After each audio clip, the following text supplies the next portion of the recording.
And let's go.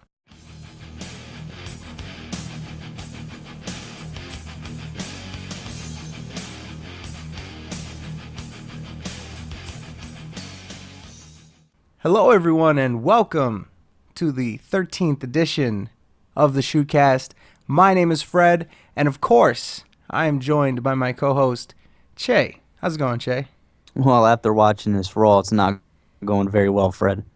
No, I would say it is not going very well at all. Much like the episode did not go very well. But we'll get into that. First of all, just want to say for the listeners, if you have missed us, we missed you too. We were very busy over the holidays. The semester started for both of us, and we've just been quite busy. We haven't skipped out on the product.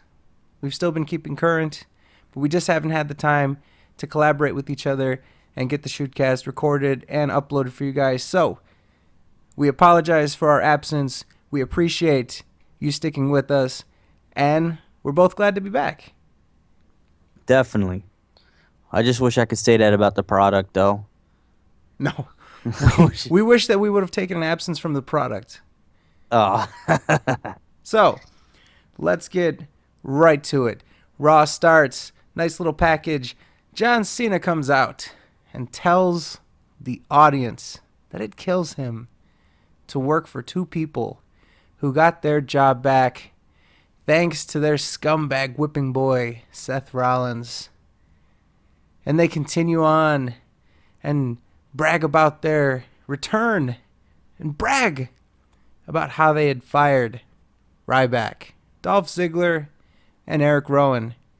But they offer that if John Cena were to win his match tonight, the three of them would be brought back. Che, what did you think about this angle starting off the show? Well, let's just face it. John Cena comes out, and he just, the same old bullshit. You know what I mean? I don't know what it is about John Cena's character, but it's like the same thing. No matter what storyline he's involved with, every time I see him come out, it's just, And think about it. The whole segment of how this whole thing happened. Let's just run through it really quick. Okay? Edge gets kidnapped by Seth Rollins. Yes. And John Cena has to save him, or else he's going to get curb stomped. A move that's been done on every other fucking wrestler on that roster. Well, most of them. It's a small miracle. I know, and that's what he threatens him with. That's what got him to get that's what got Seth Rollins to get the authority back in power. A fucking curb stomp. Well, just to foreshadow a little bit for the finish of this episode, that curb stomp is a little more deadly than it looks, Jay. Oh, yes. So, anyways, he comes back out. He does this promo. And then, but wait a minute. You know what happens? What happens, Jay? They get a lumberjack match, and not at the end of the show. Right at the snap now. of a finger. Right now. So match. as Che alludes to, the match that John Cena needs to win to reinstate his three friends is a lumberjack match against Seth Rollins. Now, the WWE lately loves the lumberjack match. If you recall, the Rollins and Ambrose feud was culminated. Well, not culminated. All right, let's take that back. It was served with a lumberjack match, of all things. So, this is not just any ordinary lumberjack match, Che. No. This is a lumberjack where the participants all have an axe to grind. Huh? Yeah, they don't even. But the thing is, this is a great thing about it. They all have a problem with John Cena. An axe to grind. An axe to grind. It doesn't really show in the match. They're barely doing anything. They're just standing out there. There's not much, interference going on, which is what you would expect out of a lumberjack match. They're just dull. And even they look like they was about to attack Seth Rollins at one point, even though he's on their fucking side. Well, the bodyguards put a stop to that. The security. Oh, yeah, and that's another thing. The 5'8", probably not even 180-pound security guards are They're holding off 12 only two dudes. of them. Yeah, the big dudes too. They're all So bigger than him. the dudes in question include Titus O'Neil, Justin Gabriel, Bad News Barrett, uh, Kane, Kane, Big Show. Big Show. I think Curtis Axel was I out don't know, there. some dude I Maybe. didn't recognize. I hadn't seen him since we were watching Raw and doing the shootcast, so I don't know Yeah, who he is. a lot of Um, motherfuckers. yeah, so just, well, actually, not even a lot of motherfuckers. They weren't really spread up across the ring that much, but I digress. The match goes on. Little interference, actually. Not as much as you would expect from this type of match. Yeah. But as we see, Cena ends up on the outside, gets a knockout punch, and guess who gets the win? 1, 2, 3. Seth Rollins. Seth Rollins.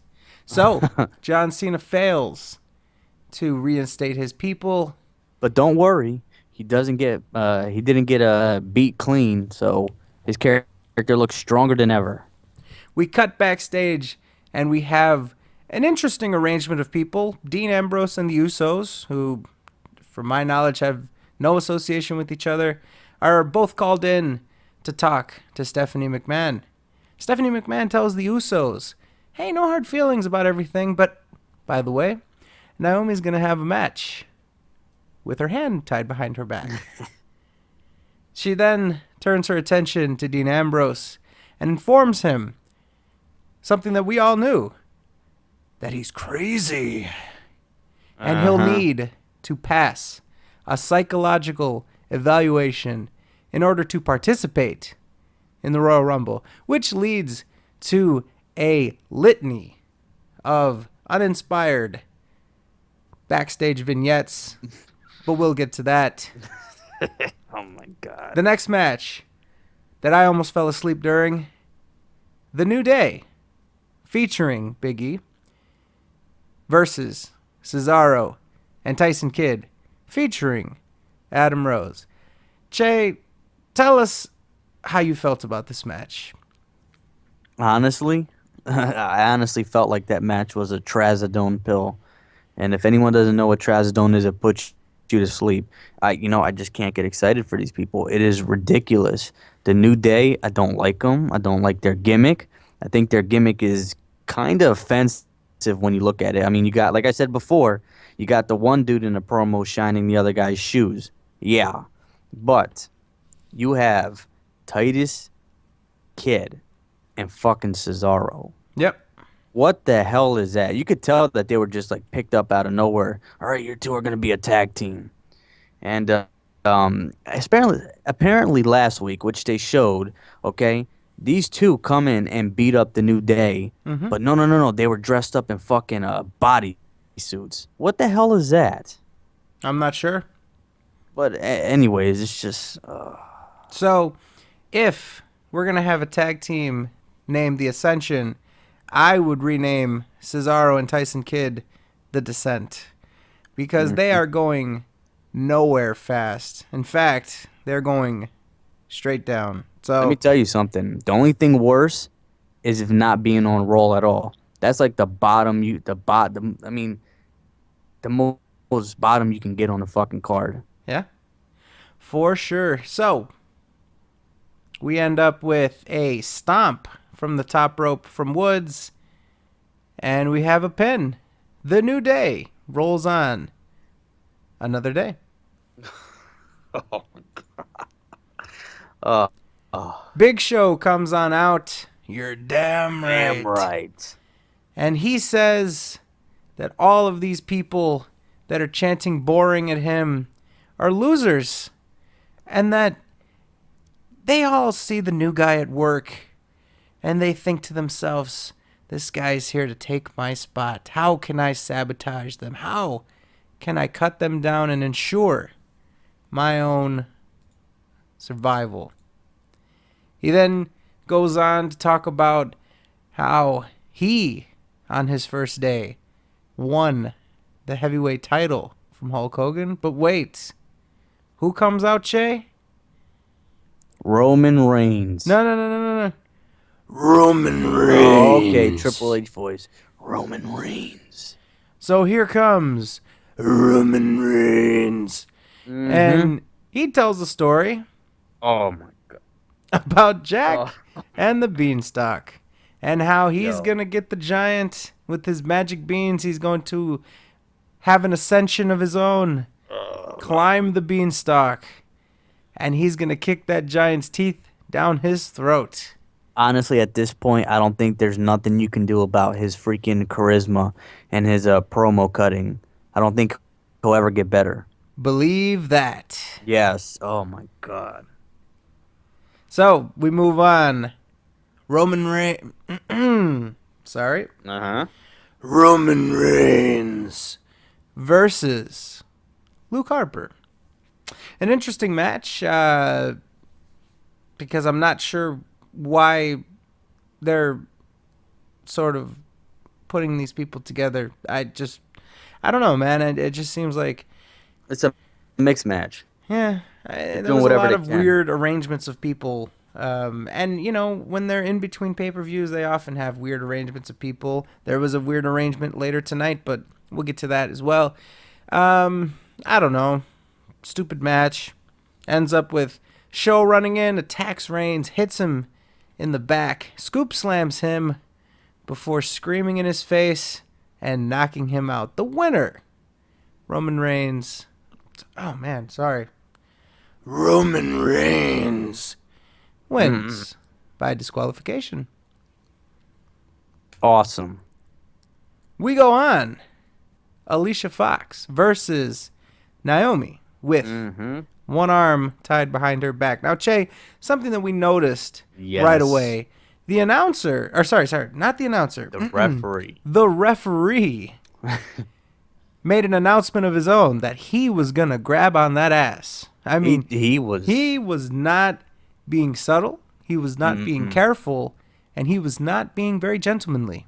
He was trying to be very quick with it too. Just a quick tap every now and then. I want to get a gif of this, and I'm sure people noticed this. Okay, not only was he brushing up a little bit during the hand being tied behind her back, he gave a little pat, maybe a little good luck pat, maybe that like a sort of a sportsman's get out there. Oh, yeah, like a baseball pat. Go get Yeah, him, Tiger. like a football pat, Yeah, I'm pretty sure that was it. They go on to have a terrible match. Alicia Fox hits her with the scissors kick. How you like her scissor kick? Did she hit her with the scissor kick like to the back? Isn't that supposed to be like to the back of the head?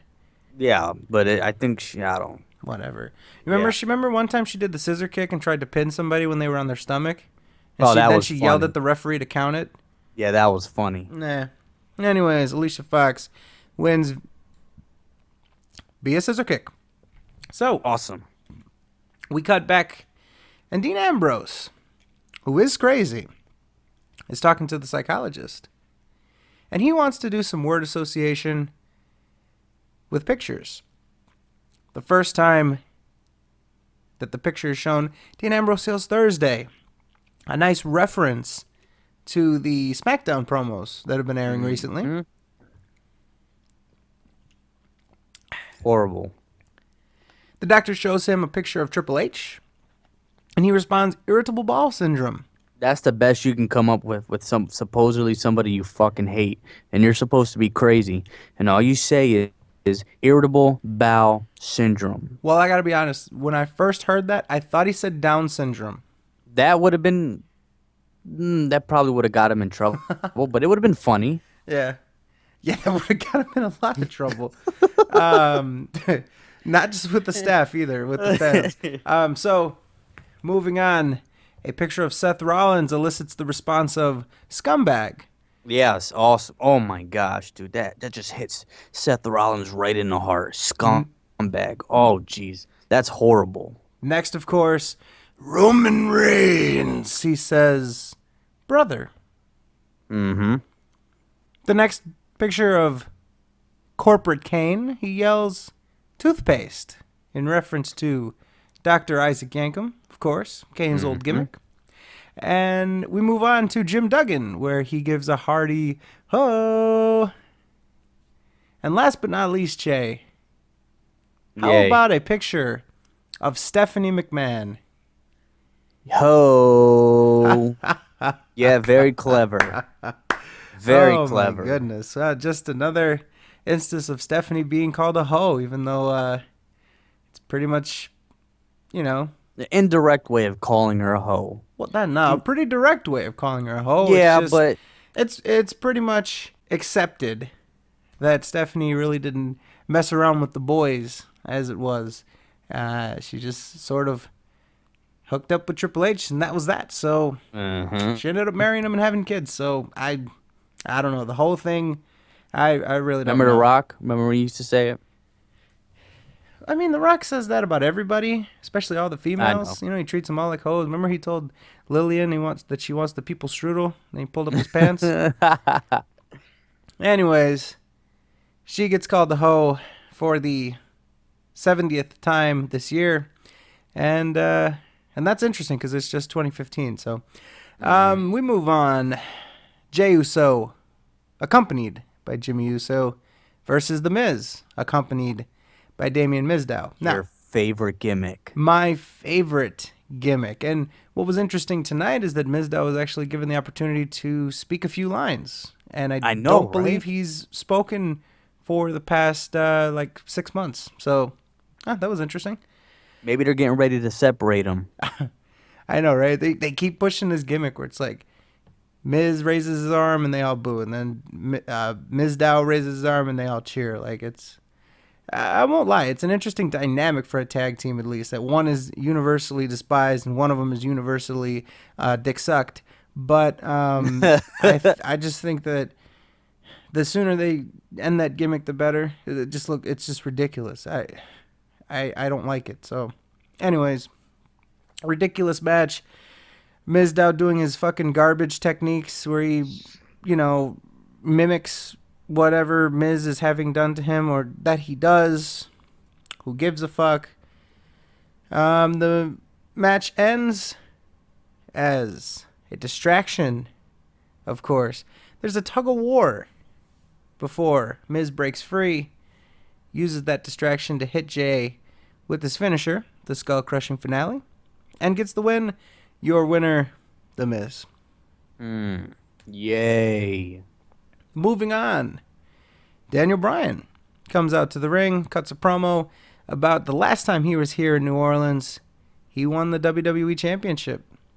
And it's Neat. only fitting that while here in New Orleans, he announces that not only is he going to the Royal Rumble, as he has announced previously, but he's going to win the Royal Rumble. So that's interesting. So I guess last week when he announced that he was going into the Royal Rumble, he wasn't intent on winning it. He just wanted to participate. But now he's decided that he's going to win it, Jay.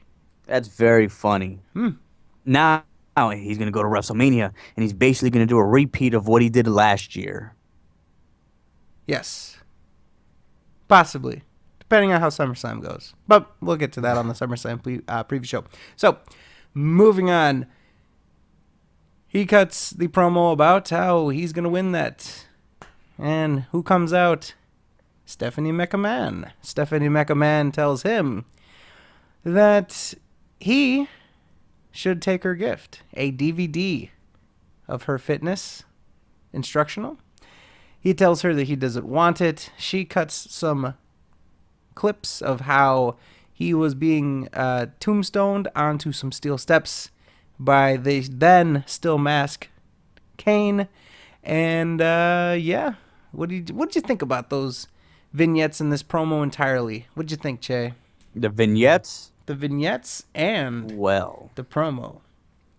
what I think was funny is that Daniel Bryan's trying to play the regular man, and it's easy to do that with Stephanie because let's face it, compared to her, a lot of us are just regular Joe Schmoes because she was the daughter of a ex-billionaire. So it works, but when she pulled out the vignette, it's actually pretty funny because what you see will play on later.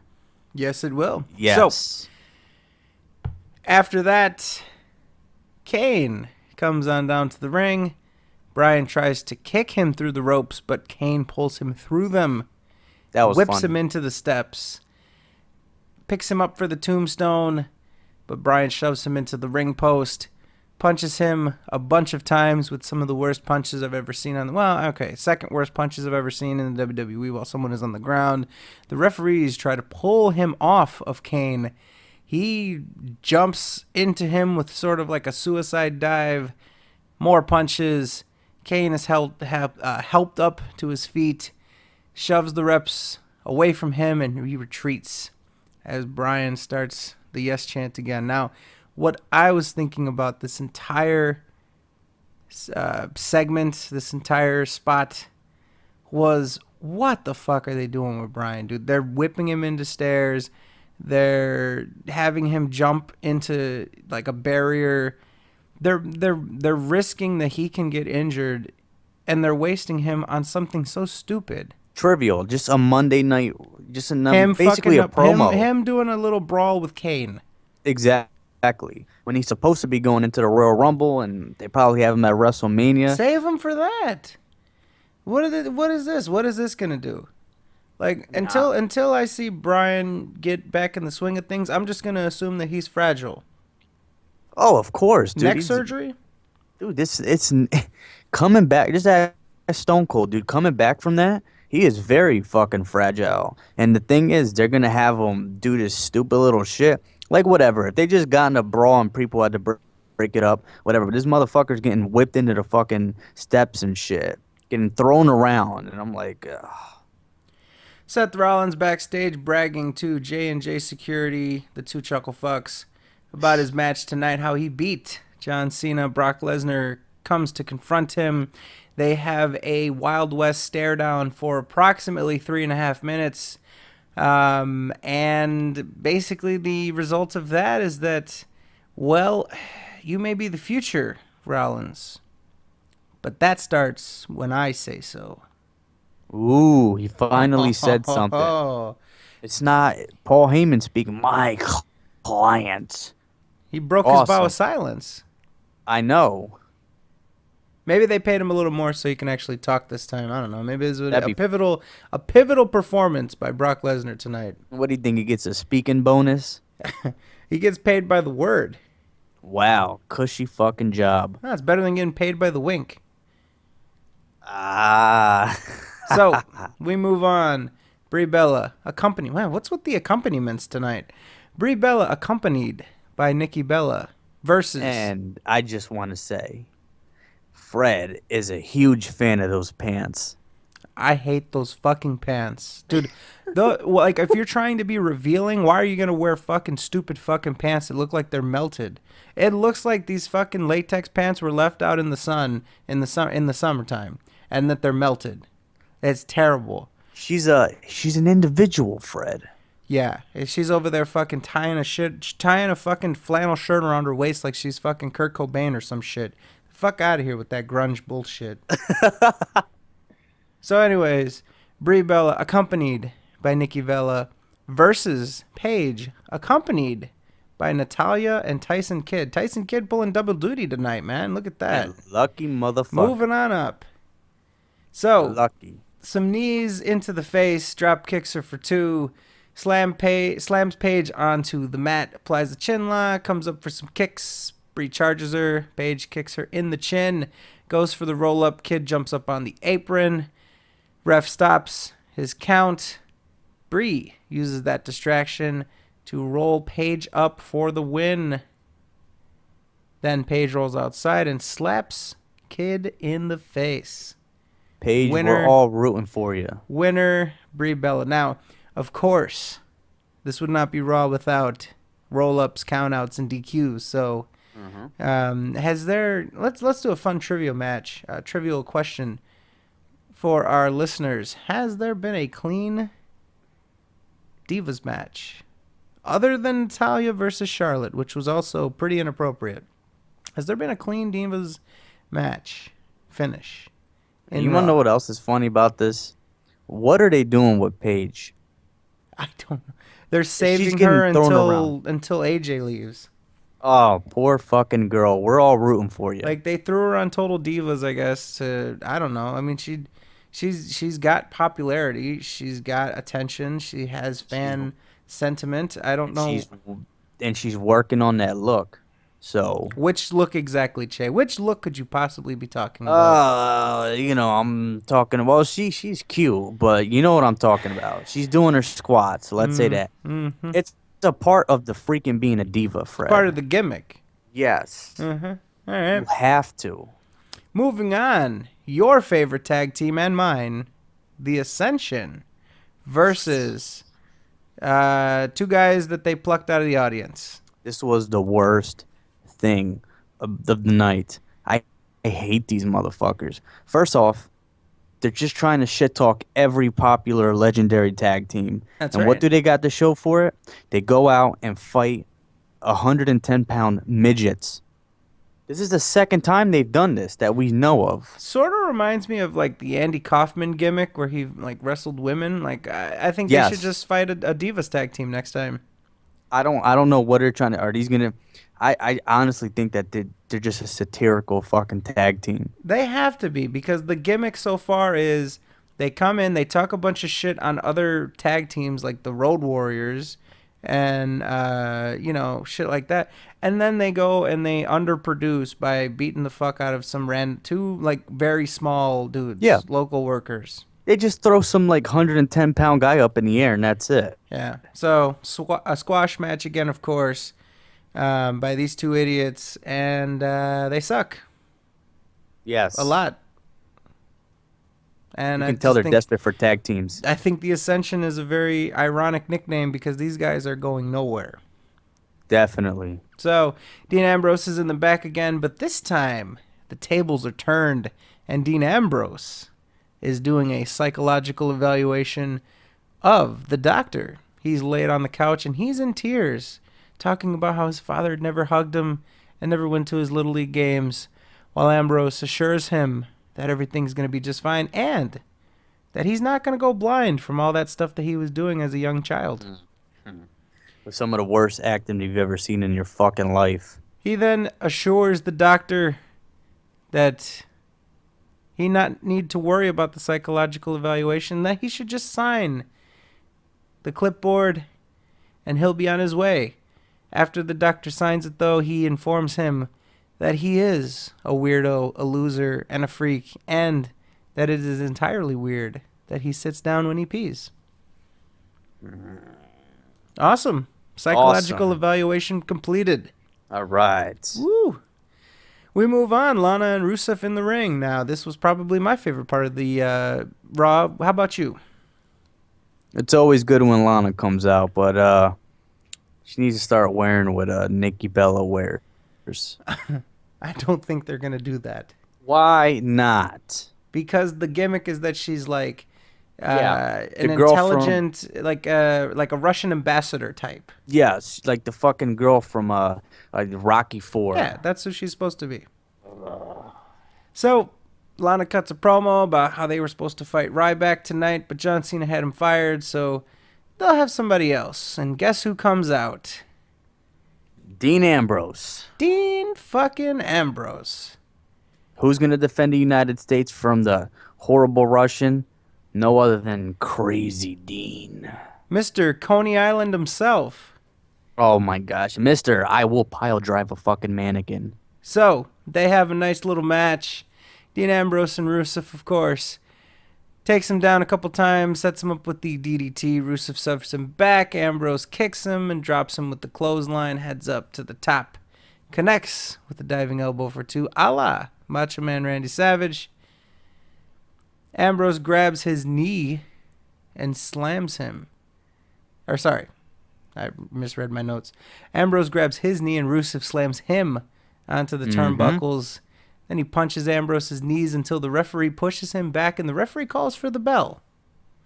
And Rusev is awarded the match via stoppage because of his knee. Have you ever seen this? No, this is really odd. I don't know what to call it. I guess they're coming up with, since they have to do, like you said, roll-ups, DQs, and other shit, they have to come up with more clever ways to disqualify somebody. Then Assault and battery. Then why even pair these two guys up? If they have to protect both of them, why even pair them up? You get it? Assault and batter knee. All right, that was a bad pun. Terrible. I'm gonna have to edit it out. Yes.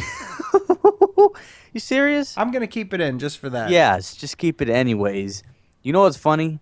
I don't know if this is just random, but I really feel bad for Dean Ambrose if they're just gonna feed him to Rusev and have him win the U.S. title because he's gonna stay in the mid card for a while if that's the case. They've just been making him look like an idiot. He hasn't won a match in months.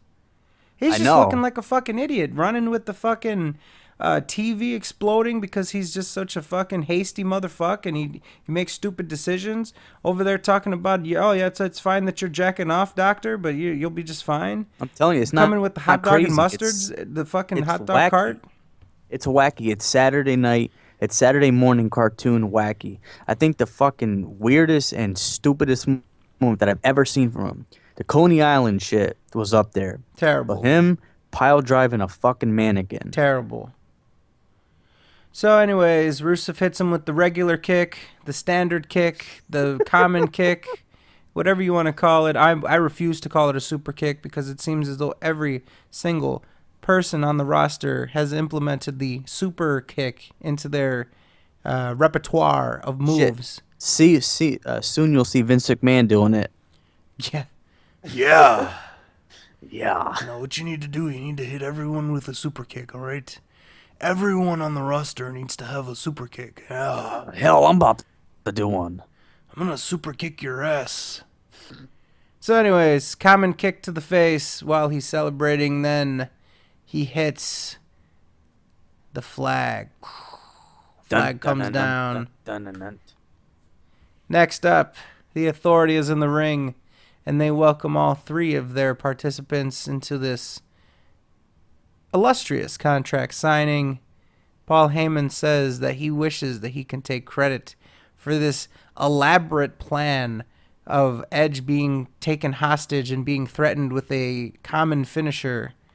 But it was all the planning. It was all the idea. It was all the masterminding of one Seth Rollins, as he smirks very smugly at the prospect of him getting credit for this brilliant plan.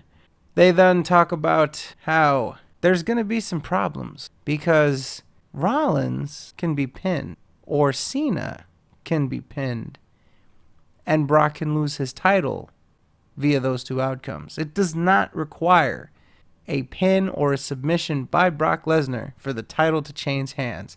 And that is what rubs Paul Heyman the wrong way. In fact, he goes so far as to break his nice arrangement with the Authority.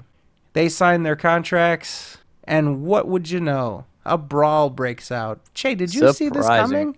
Did you see a brawl breaking out at this contract? I just thought they were going to sign the contracts and walk backstage. They're going to shake hands and it was going to end the show. Yeah. I did not see a brawl. It's not like it hasn't been happening for every fucking week for like the past 6 months. What kind of shit is this? A brawl? I know. Jesus. Anyways, an unexpected brawl takes place where Brock starts to get the upper hand, suplexes Cena. But oh wait, an FU. Yes. Onto the table. Yes, I will call it the FU. Fuck the AA, the attitude adjustment. No. The FU, a take from the F5, is applied to Mr. F5 himself, Brock Lesnar. And he is put through the table. But then, Seth Rollins hits the ropes and a curb stomp. And as we alluded to earlier in this podcast, that curb stomp, Che, if you don't take it the right way, it looks pretty bad. Oh, and you know what? Brock Lesnar, he took it the wrong way. That motherfucker face planted hard. Okay, now, I've criticized Cena for putting his hands down way too early and way too visibly, but man, is it... When you try to take it, I don't know if he didn't know how to take it. I'm pretty sure since basically the only people he's been matched up with have been The Undertaker once and then Cena for the rest of it. I'm pretty sure maybe he didn't know how to take it. Maybe they didn't Yo. practice it. Maybe he didn't show up That was earlier ugly. tonight. But man, oh man, did Brock Lesnar take that the wrong way? I don't know what he was That- thinking, but he just went boom right on his That- face. Dude, that could have caused a concussion. Oh, he that probably, was he probably fucking broke his horrible. nose. That's ridiculous. He looked like he was out of it, dude. That was crazy. And I'm like, wait a minute. I'm like, what the fuck happened? And you could tell because he was bleeding right from his head a little bit. Yeah. So that's about it for Raw. That's gonna be on. That's gonna be on Botchamania. That has to be. You know it, Matt. So what would you say, Che? Out of 10 rating, this Raw. 3. I'm sorry. I mean, they are 2 3. weeks from the Royal Rumble. 2 weeks. They have to build up momentum, and they don't. They treat this as if it was a fucking and they shouldn't be doing that with any show, but it's just odd. It's hopefully the go home show will be better, but this was fucking boring. It was really, really boring. Yeah, I don't know what to say. We take a break from doing the shoecast. We come back a little rejuvenated, a little refreshed, ready to, come back with a vengeance. And what happens? This show ends up being fucking excruciating and dreadful. Christ. But nothing is fucking worse than the Ascension. Yeah. You know what? I'm not going to give them the same sort of pass that you did. I'm actually going to give them a 1.5 on this. This was atrocious. This was despicable. This was disgusting. This was a chore. This was excruciating. This was terrible. This was intolerable. This was loathsome, miserable, subpar, unacceptable. It's boring. I mean, listen, okay, I understand that they need to do 3 hours, and maybe if they can't do 3 hours, maybe knock it down to 2. But these configurations of people that they're putting together Dean Ambrose and Rusev now. They're going to do a contract signing. They're going to do a lumberjack match to start the fucking show with, it's people that don't like Cena. There weren't even a lot of people that were connected with Cena. Who the fuck is Justin Gabriel to John Cena? What, Titus O'Neil hates John Cena? Cesaro? Anyways, It's it's just fucking shit. Inexcusable. I couldn't stand watching it, and I looked away several times throughout the course of the night. I don't want to watch this. I didn't want to watch this. Hey, Fred, I have a question. Sure. Isn't it supposed to be World Wrestling Entertainment? Yeah, and somebody had to have been entertained by it. I'm sure Stephanie's entertained by it. I feel like I'm fucking working. Like I'm doing an actual fucking job watching this shit. Well, no, Che, this isn't a work. This is a shoot. Oh, yes. Oh, it's fucking horrible. So, yep. Hold on. The reason why I gave him a 3 is because I gave him an extra point for not having a bunny today. I'm generous. That doesn't do it for me. Nope. Doesn't do it. I'm giving 1.5 for Lana and Paige. So, nope. Yes, not gonna Paige. do it. So, that is going to do it for us. Thank you for tuning into this. I hope that you were able to make it through Raw with less of a problem than we were. We will be back for Raw next week, and then we will be back for the preview show of Royal Rumble. Of course, we'll be covering Royal Rumble. So hopefully it'll be a little more entertaining. So we won't sound like we just fucking, I don't know, like the world is ending. I hope the world wrestling entertainment is ending. Yes. Terrible. Yes. So that does it for us. Again, thank you for tuning in. My name is Fred. For my And I am co-host, Jay. Jay. And we will see you next time. Peace.